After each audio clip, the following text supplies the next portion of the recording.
right, welcome to another episode of Piecing It Together, the podcast where we take a look at a new movie and try to figure out what movies inspired it. And I'm excited about this one today because this is probably my favorite movie I've watched this year so far.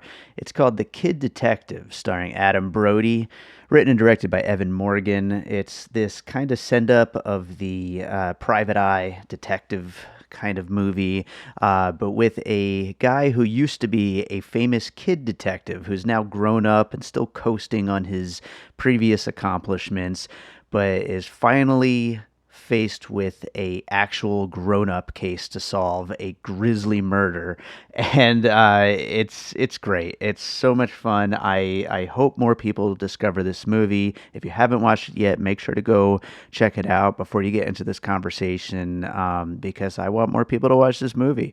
But and we do, of course, get into some spoilers. So with me today to talk about this movie is Josh Bell. You know him from Awesome Movie Year. You know him from this show. He's been on a whole bunch lately, actually. But Josh is here again, and I always love having Josh on the show. And before we get into that conversation, I want to remind you, as always, to make sure you are subscribed to Piecing It Together on your podcast app of choice. You can rate and review us over on Apple Podcasts or Podchaser. If you're enjoying the show, I'd love to know what you're thinking. So definitely do that. And you can follow us on social media at Piecing Pod or join our Facebook group, Popcorn and Puzzle Pieces. And don't forget, we also have a Patreon, the Produced by David Rosen Patreon, where I post bonus content, advanced episodes of Piecing It Together.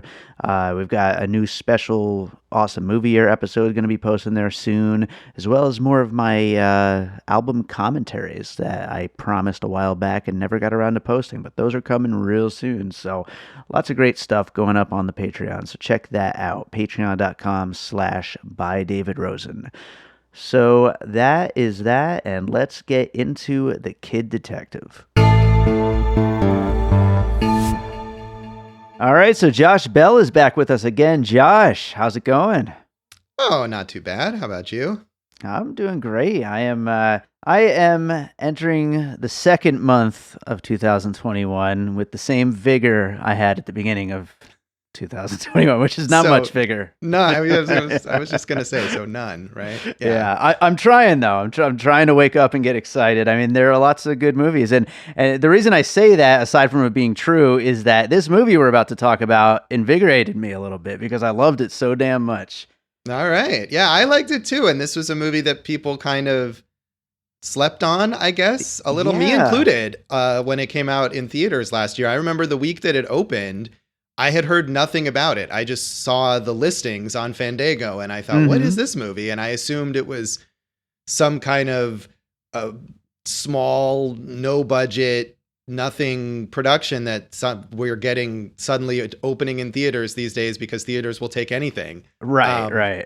And it is a small production, but it's definitely not on that kind of scale that I was imagining it. So it was an unexpected delight. Yeah, absolutely. And yeah, I was looking forward to it for quite a while. I mean, obviously I hadn't heard about it either until it got that little theatrical run, but then it's like, unlike, and we were just talking about this before we started recording about Saint Maud, but like, unlike a lot of movies where they get these little theatrical runs since pandemic, but then already have the VOD release plans like a week or 2 weeks or at most a month later or something like that. This movie had absolutely nothing on the horizon. I was checking like over and over again. And then all of a sudden it was like, oh, it's finally out. Yeah, they gave it the full traditional window. I mean, they played in theaters for a decent amount of time, a normal amount of time, and then it was gone for what we used to think of as the normal amount of time, right, until it was finally out on VOD. And I don't know if it's, I think it's Sony who released this, and maybe they're one of the only ones who are still sticking with those windows. I think they might have done that for a couple of the other movies that they released last year, like Yellow Rose and that Richard Jenkins one where he worked at a fast food restaurant. The Last Shift, I think that was called. That sounds interesting. I haven't seen that. I didn't see that one. I saw Yellow Rose, which was nice. It's worth seeing. But all of those were theatrical releases that, like this one, I think maybe did get the full window of time. So I don't know how that's working out for them, but whatever. Everyone's just trying what they can try, basically. But so true.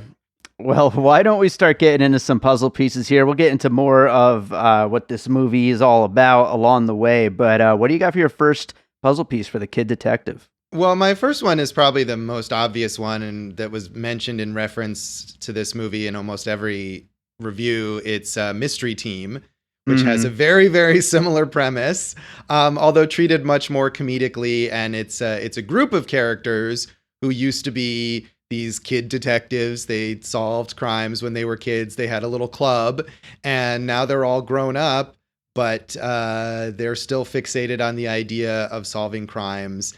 And in that movie, they treat it as if they sort of haven't grown up, like they're still very immature and naive, and they don't understand the way the world works, which is not the case here in The Kid Detective. I mean, he may be kind of holding on to his past glory, but he's clearly an adult that understands adult things.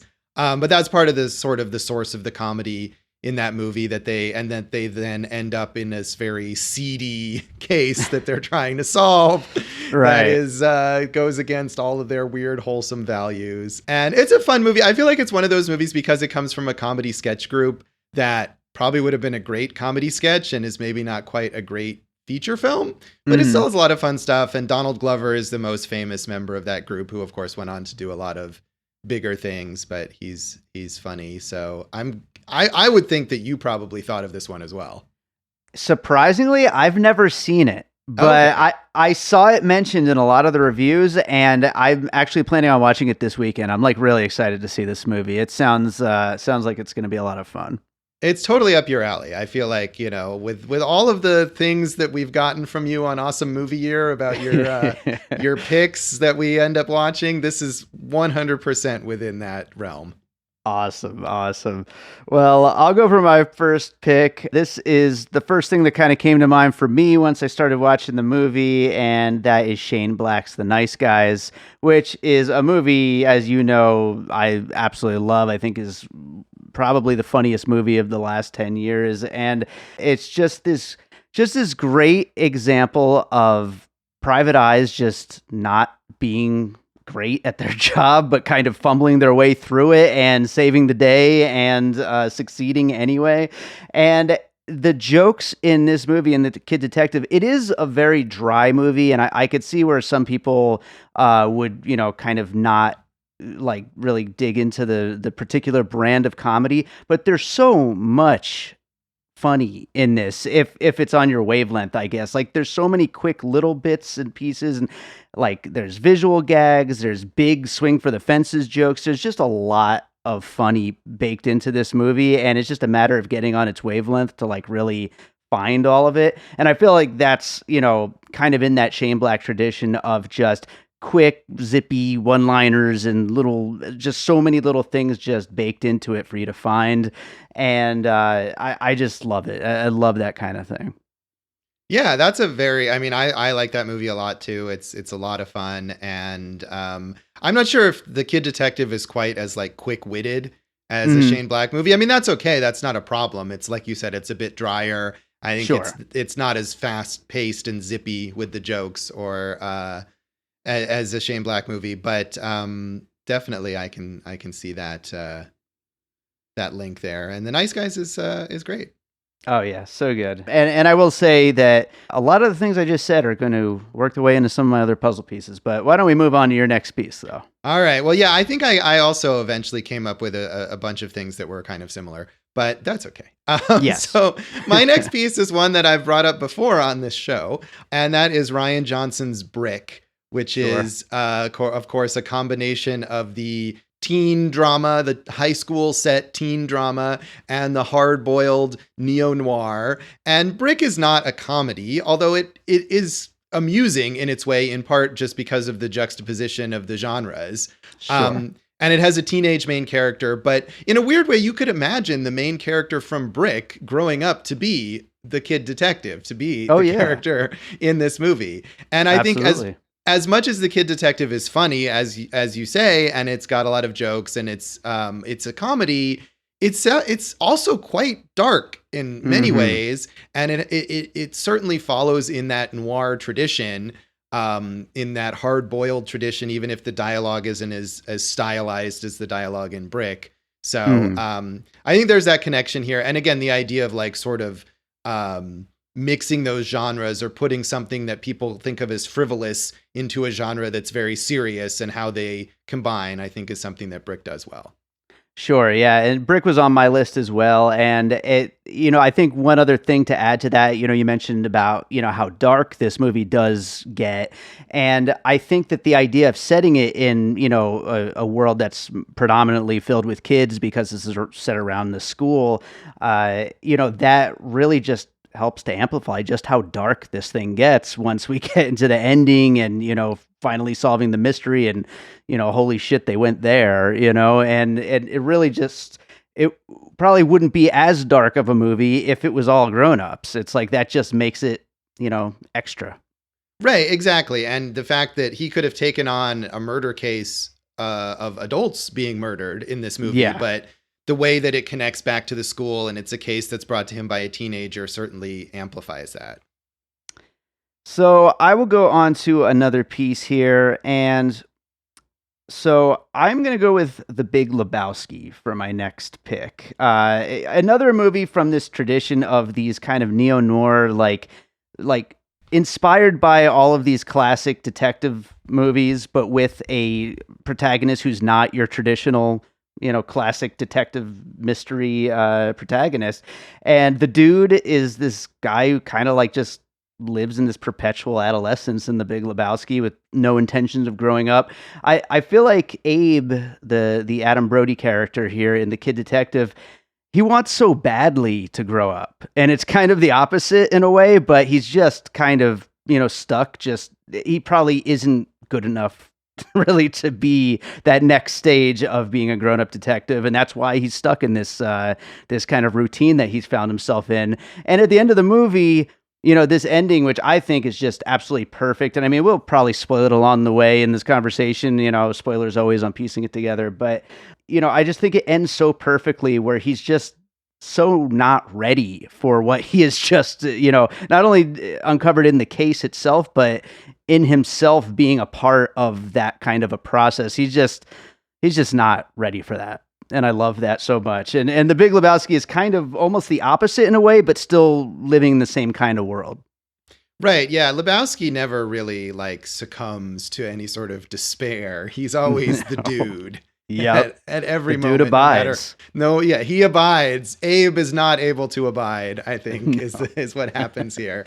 But right. And it's funny. It's like you're saying he wants to grow up, but he doesn't really, he only wants to grow up if he can be like a grown-up detective. He wants people to take him seriously as a detective and give him real adult cases. But he doesn't want to grow up in the sense of giving up his childhood dream of being a detective and doing something else, as everyone, his parents and so many people around him encourage him to do. So, I mean, I think that there's that kind of mix. It's like a very specific kind of maturity that he wants, or adult respect that he wants, in only this one way. One of my favorite jokes about that maturity level of the character is how he's always at least 2 or 3 times I think is giving up basically his cases that he's working on, when he's straight up saying I'm not supposed to tell this, but of course he does, because he probably wants validation or whatever. Right. He really wants that. He wants everyone to respect him the way they respected him when he was 12 years old and have not since then. Very much so. That's such a great character. I just think it's so funny. But what do you got for your next piece? Okay, so my next piece is Veronica Mars, and which of course is a TV show. And there's a lot in Veronica Mars, the TV show, that's similar to this, and also similar to Brick. And it has this teenage protagonist who is thrust into this grown-up world. She's a young detective and all of that. But I'm specifically thinking more of the Veronica Mars movie, which takes place many years after she has been the teenage detective. She is now an adult and has returned after 10 years away to her hometown, and everyone expects her to solve a crime. And Veronica Mars, the character, has matured more, I think, than Abe has, when we see her in this movie. and is taken seriously more as an adult detective. As women usually do, by the way. Yes. But when, often may not be taken seriously, however. True. But she is taken seriously. I think it's been a while since I saw it. But I think she's gone to law school and she's sort of moved on. She's had that growing up that Abe doesn't have. And now, but now she's drawn back into this world that she was in as a teenager with all the people that she used to know, all the people she went to school with who remember her as the teen detective. And now she's got to solve this crime. So, I mean, I think you could take Veronica Mars as a whole, but specifically the Veronica Mars movie. Awesome. Yeah, I've never actually watched the Veronica Mars series or a movie, but I mean, obviously, I'm sure it's very influential on a lot of filmmakers coming up right now. Like, that is just such a beloved show and character and all of that.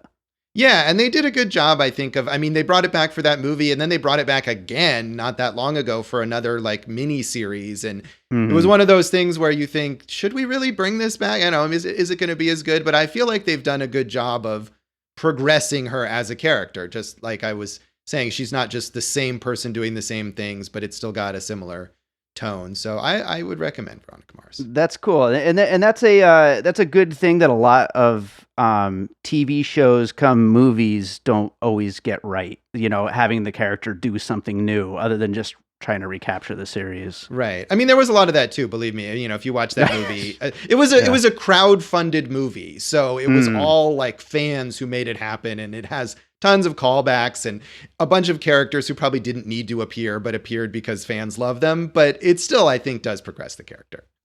Sure. So I'll go to another piece here, and I'm pretty sure I used the Big Lebowski as a puzzle piece on this movie when we did the episode, but it's Under the Silver Lake, which is a movie that I just absolutely love. I know it kind of splits people kind of down the middle as far as whether people like it or not. But again, it comes from this, tradition of detective movies, neo-noir detective style movies, but with a protagonist who is just not really cut out for the job. And after a woman appears in his life, ends up on this, path through various secrets and digging deeper into this whole world he's getting himself mixed up in and totally out of his depth. And I came to realize while kind of putting my puzzle pieces together and after loving this movie so much, this is like my genre. Like I love these movies, all three of these, to a lesser extent Inherent Vice, but I did just rewatch that recently. And I mean, it's just such a fun genre for comedy, but with like an actual story to get behind too. Yeah. I still haven't seen Under the Silver Lake, but I want to. I meant to see it. It was a catch up at the end of the year for 2019, I think it was, right? Yeah. And it just I never got around to it. And then it just kind of fell by the wayside, and it's long and I haven't gotten into it, but I do want to watch it. I'm very curious because, like you say, it's extremely polarizing. People hate it and people like you love it. So I'm curious. I'm definitely curious to see that. I will say to that point, a friend of the show, Joe Black, said that the kid detective does everything Under the Silver Lake was trying to do, but does it better. So all right. And take shorter. that for what it is. Yes, and much shorter. Yeah. So what do you got for your next piece? Well, I'm not sure. Did you just mentioned Inherent Vice? Is that your piece? I don't want to step on that. No, go for it. Is that yours? Well, I was going to say Inherent Vice, but I wasn't sure if that was sort of like encompassed in what you had just said. Absolutely. No, go for it. Go for it. So Inherent Vice is a piece. And I think it just, as you you mentioned it because it has a lot of the similarities to the things that you're talking about with Under the Silver Lake and with the Big Lebowski. And it's consciously, I think that both the novel, the Thomas Pynchon novel, which I haven't read, but that and the movie are drawing on that tradition of these, private eye movies and the noir detective. And certainly the idea of the detective who gets in over his head, who is really only equipped to take on these very small time cases and just goes for it anyway and is quickly unable to handle what he's stepped into. Right. But, again, the guy who's like, he's kind of a slacker. He lives in this semi squalor. Nobody respects him. And I'm very mixed on Paul Thomas Anderson overall, but I like Inherent Vice a lot. It's one of my favorite of his movies, in part because it's so goofy and silly. And one thing that The Kid Detective doesn't really do in the noir tradition is make the plot so insanely convoluted that you can no longer follow it. Right. It's really pretty basic, the plot of this movie. And there aren't a ton of suspects. And pretty much every suspect is dealt with. Either we know that either they did it or they didn't do it. And it's very clear. And Inherent Vice is one of those movies where I think halfway through, I was like, okay, I don't have any idea what's happening. And that's okay.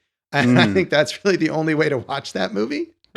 But I think especially in terms of the main character, like I could see Joaquin Phoenix playing the Kid Detective. Oh, totally. He would be a great pick for this role. And I love Adam Brody, though. I think he's great. I mean, as we know from the Awesome Movie Year episode on the 10, I love him in that. And whenever he just pops up in little things, he's always so much fun. But what was that one movie a couple of years ago that he was in with Samara Weaving? I'm drawing a blank on the name. Oh, Ready or Not? Ready or Not. He was so much fun in that. I love when he pops up in things, and he never gets to lead a movie like this. Right. No, I agree. He's underrated. I wasn't saying they should replace him with Joaquin. Oh Phoenix. Yeah, I think he's really good in this. And hey, I've liked him since the OC. I almost put the OC on my list here because he was great in that, and I've always felt like he deserves better. Nice. Well, I got one more piece on my list, and I know we've talked about how the movie isn't maybe, constant laugh out loud funny. It's definitely darker. And like I said, it's drier and stuff like that. But there are a lot of those like little sight and visual gags and stuff like that in this movie. So I wanted to use the Naked Gun as a puzzle piece as well on this one, because there's just so many little things. Just as an example, I love that his office door has written on it detective, but it's not centered because obviously at some point it said Kid Detective and they, just cleaned the word kid off of the door. Right. Like little bits like that are just so Zucker like comedy, like just so silly and ridiculous. I started writing down, I was like, there's so many little bits and pieces that are just making me die laughing because they're just so ridiculous. And so I definitely got a little bit of that spoof feel from this, even though it's not totally lighthearted, humor the whole way. Right. Mystery Team definitely has more of that vibe, although it also gets weirdly dark, but in a more humorous way. But certainly, and I think one of the great things about this movie is that you can look at it, especially in the first part, and think it's like a spoof almost. And then it really deepens with the characters and the story and everything, but not in a way where you think, what happened to this movie or why did it change? Right. I think that's a very effective thing that this movie does. And that the Zucker brothers would not. I can't imagine ever taking Lieutenant Frank Drebin seriously. Yeah, that's true. Although, another point to that is we've talked a bunch. We talked about it on Awesome Movie Year. I think we've talked about it here on Piecing It Together before, but the spoof genre is so difficult to come by lately. I mean, I'll take a light entry into the spoof genre where it's just little bits and pieces. That's something at least. Right. I mean, and maybe that Zucker Brothers approach just doesn't really work anymore. And that's, there is a time for it and it's past. And that's why the movies that take that approach are the ones that are the worst. And the movies that try to take it in a different direction are the ones that work because they're doing it, in a way that works now. I don't know. Absolutely. What do you got next? Do you have any more pieces? I have 4 more, so I don't know if you want me to do them all. Hey, you know what? Go for them. Let's go. You could kind of go through them relatively quickly. I'll cap my reactions a little bit. Okay. So, well, like I said, I do have ones that are kind of similar, so I can bunch them. So, two TV series about hipsters playing detective. First is Bored to Death, which I think should have put that on my list. Is so underrated. Were you a fan of that? I love that show. Yeah. Yeah, it's so much fun. And so Jason Schwartzman, who was the star of Bored to Death, another person who totally could have played the Kid Detective. And that he's a writer who decides he's going to sort of like semi-ironically become a private detective as research for a book. But of course, I don't know if he ever even writes a book in the whole show. I don't think so, yeah. But, he gets really into being a detective. And Ted Danson who is, I mean, a national treasure and has gotten a lot of deserved renewed acclaim for The Good Place, but underrated performance on Bored to Death as is it like the publisher or some boss figure who gets I think really it was a into publisher. Yeah. And So he just funny. gets really into the idea of Jason Schwartzman's character becoming a detective, and Zach Galifianakis, who plays his friend, and they're always stoned. And it's the kind of thing that like should not work. But it was only like 3 seasons of, 8 episodes or something each. It's very short, but it was a lot of fun. I feel like that's the best puzzle piece we've had so far in this, because it really does work so well. And I mean, that character is just so immature, but he's just playing in this world that's like so much more grown up than him. It's great. And he doesn't have the excuse of having been a 12-year-old superstar. He's just this narcissistic writer. Yes. But I suppose he's also, I mean, I'm trying to remember the details, but isn't he sort of trying to recapture his past glory too? Because he had like a successful book that he can't follow up or something like that. Right. Yeah. Such a great show. I need to revisit that. I hope it's on HBO Max now and people can watch it, because probably it deserves attention. Also a TV show that's also on HBO Max, Search Party, which is more, I guess I would say, more cynical, or maybe not that's the right word, more mean-spirited about its characters. I think this movie has a lot of sympathy for Abe, even though he's kind of a sad figure. And in Search Party, you have these 4 hipsters who, in the first season of the show, they decide they're going to solve the case of a missing persons case of a friend of theirs, or really just like an acquaintance of theirs from college who's gone missing. And they are not into the idea of being detectives really, or trying to be taken seriously. It's really a very self-involved thing for them because they don't have any direction in their lives. And then the show goes in like way crazy directions as it goes on and on. But I think especially in the first season, it has that dry, deadpan humor and the idea of these sort of like immature, stunted hipster types attempting to solve a mystery, even though they really don't know anything about how to solve mysteries or why. So, and I like Search Party a lot, even as it's gone in, like I said, a lot of crazy, weird, not always fruitful directions in its later seasons. But the first season, especially, I think connects here. I still haven't watched Search Party, but if I ever make time for TV ever again, it's on the top of my list. It's a good one, and those episodes are short, and the seasons are fairly short too, so it's easy to get through. And honestly, this one I enjoy the later seasons, but you could watch the first season, and it has a very strong ending, and then just be done and be completely satisfied. I think. Yeah. It's a good plan right there. There you go. Try that. So what else do you got? Okay, so and then two movies that also relate. One of which we talked about on Awesome Movie Year, which is Robert Benton's The Late Show, starring Art Carney, and he's sort of the older generation version of this. He's an adult detective. He was an adult detective who was very successful and is now a senior citizen trying to sort of recapture the glory of his days as an adult detective, and encounters this young woman played by Lily Tomlin, who sort of rejuvenates his enthusiasm for mystery solving and gets him in over his head in this crazy caper with lots of twists and turns. And it's funny and it's comedic, but it's also serious, and it features this very kind of tragic character at its core, played really well by Art Carney. Yeah, I was going to say, it's also a movie that rides that line between like slapstick, almost spoof, but then also being an actual mystery. Right. And I think it does that very well. You can be satisfied with the mystery and really sympathize with the characters, but it's also funny and you laugh at it throughout. I mean, Lily Tomlin is hilarious, of course. Yeah, absolutely. And another movie right from around the same time that I think we may have talked about on that episode is Robert Altman's The Long Goodbye, with Elliot Gould as Sam Spade, the detective, the famous guy, like, I'm trying, is it Philip Marlowe or Sam Spade, the famous noir detective, the Raymond Chandler character. But Altman takes that novel, which was written and takes place in the 40s, and sets it in the 70s, but the character still behaves as if he's a detective from the 40s, essentially. And so it's that sort of person out of place and out of time and trying to be taken seriously and all of that. And it has its own convoluted story.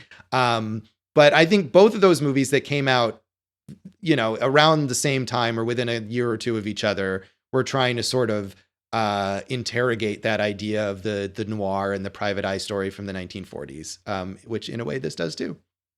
Yeah, I've never seen The Long Goodbye, but I know, like I was saying earlier, like I feel like this is my genre. I feel like that's like squarely in that genre. Yeah, it is, and I think you would I think you would enjoy it.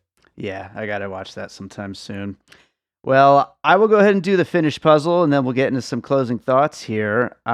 Finished puzzle for the Kid Detective includes Mystery Team, The Nice Guys, Brick, The Big Lebowski, Veronica Mars, Under the Silver Lake, Inherent Vice, The Naked Gun, Bored to Death, Search Party, The Late Show, and The Long Goodbye. So, like I said, I was just saying about this particular genre. I mean, I love this kind of movie just because there's something to sink your teeth into with the actual mystery, like the actual story. There's something, it's not just, gags or anything like that, but it's also so funny. And I mean, this character, I just think is such a rich character with so much going for it, because you could just tell just how out of depth he is, and it's just trying so hard to stay above water. And I just think that that's such a fascinating thing to watch.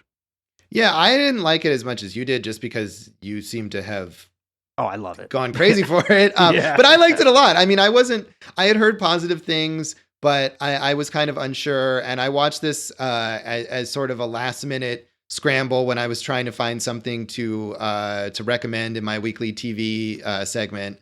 And so I was just like, I hope this isn't terrible. That was really my only thought about it. Like, I need to be able to say something positive. And I had a lot of fun with it. I enjoyed it. Like I said, I think Adam Brody is underrated. I hope maybe the minor level of acclaim that this movie has gotten will allow him to get some more decent roles. Yeah. And I'm not familiar with the director. Is it Evan Stone? Is that his name? I may have Evan Morgan. Evan Morgan. There you go. Evan something. Yeah. I was happy. He made one other movie, The Dirties, which I haven't seen. But Joe Black told me is really good, so I got to watch it.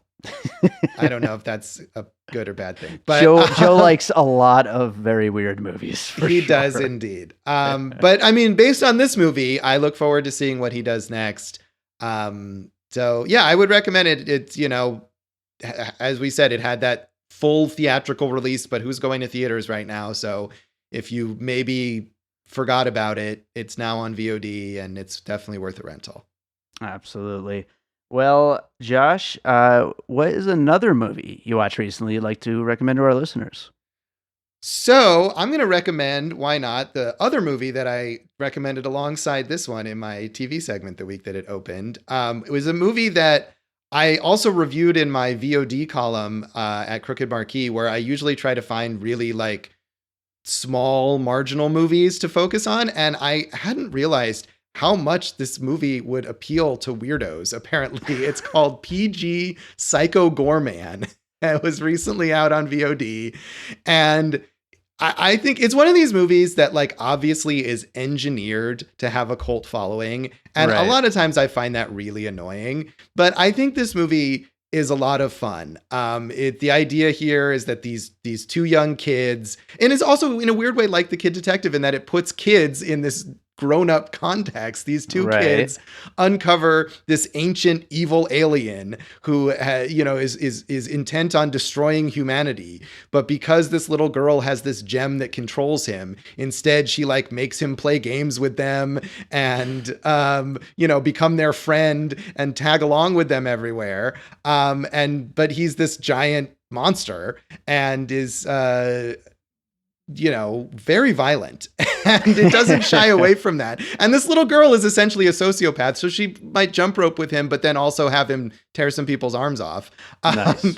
And it has this very kitschy tone with all of these practical effects. I mean, it looks like Mighty Morphin Power Rangers or like a trauma movie with these low budget but very creatively produced costumes and sets. And there's a whole alien subplot about the people who are trying to, or not people, the aliens who are trying to come stop Psycho Goreman because he's been awakened. And like Mystery Team, it probably would have been better if it was like 20 minutes long.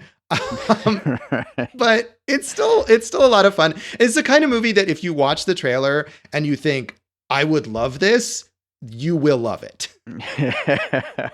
Yeah, I haven't watched it yet, but believe me, it's high up on my list of things to watch very soon because it looks completely ridiculous, and I can't wait. It is. It's fun. It's not as much fun the whole time, but it's I do recommend it. Check it out. And I think it's also eventually going to be on Shudder if you don't want to pay it for VOD. If you subscribe to that, maybe in like a month or two, it'll be there as well. Awesome. Well, Josh, as always, this was great. Why don't you tell people about everything you're up to and Awesome Movie Year? So many things. So Awesome Movie Year is, well, I think this will be out soonish. So we're still wrapping up our season on the films of 1984, which has been a lot of fun. And we've talked about a lot of big blockbustery things. We recently just put out our episode on Dave's pick, which was Ghostbusters. So that was a good time. And that's at awesomemovieyear.com. It's at Awesome Movie Year on Facebook and Instagram, and at Awesome Movie Pod on Twitter. And check my stuff out at joshbellhateseverything.com. There are a couple things there right now. And Josh Bell Hates Everything on Facebook, and at Signal Bleed on Twitter. And as alluded to, if you're in Las Vegas, you can watch me on Fridays on KTNV Channel 13 on the 11 a.m. news, where I do things like tell people to watch Psycho Goreman on the local news, which is great. I would like to do a special episode of the podcast where I interview the random people that took your advice and watched this movie. I would love to know. I haven't gotten any feedback from that yet, but that would be amazing. Well, Josh, as always, thanks so much for being here, and look forward to getting you back on the show again someday soon. Yeah, can't wait.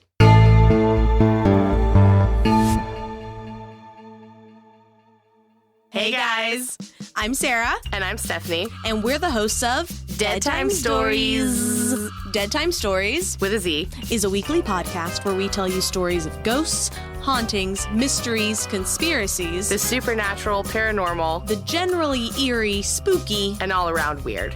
If you like scary stories, witty banter, and classy broads, we're your ghouls. Gals. Some of our stories include Eastern State Penitentiary. No. And where is it? Does it sum up 12? No!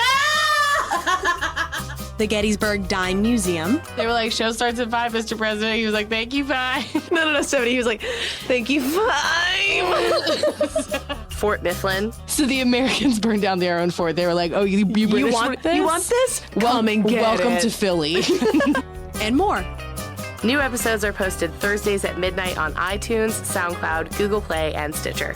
Listen and subscribe, rate and review today. All right, so I hope you enjoyed that conversation about The Kid Detective.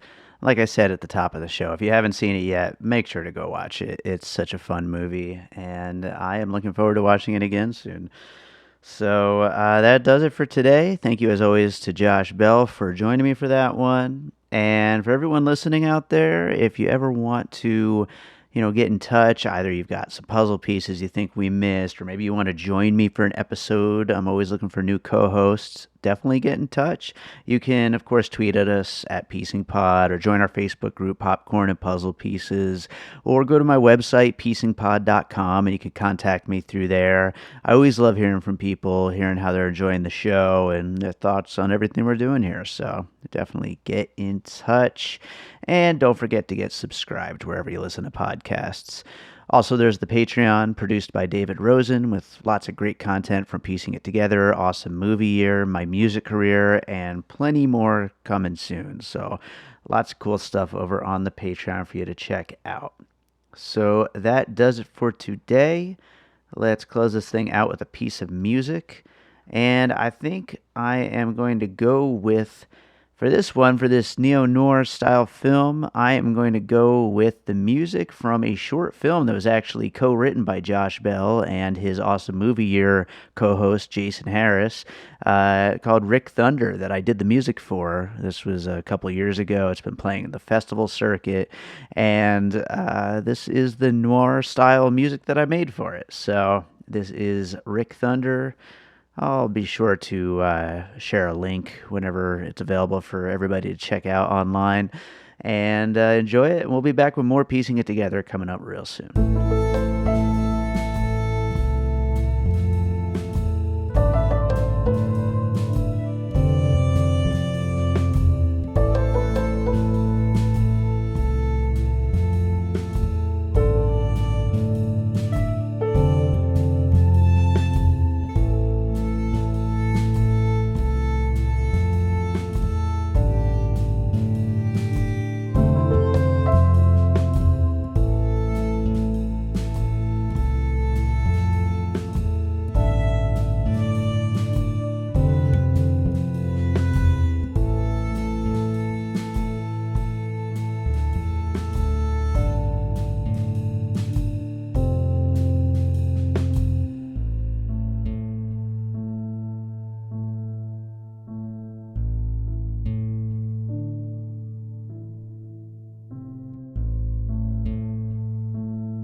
An All Points West production, produced by David Rosen in Las Vegas.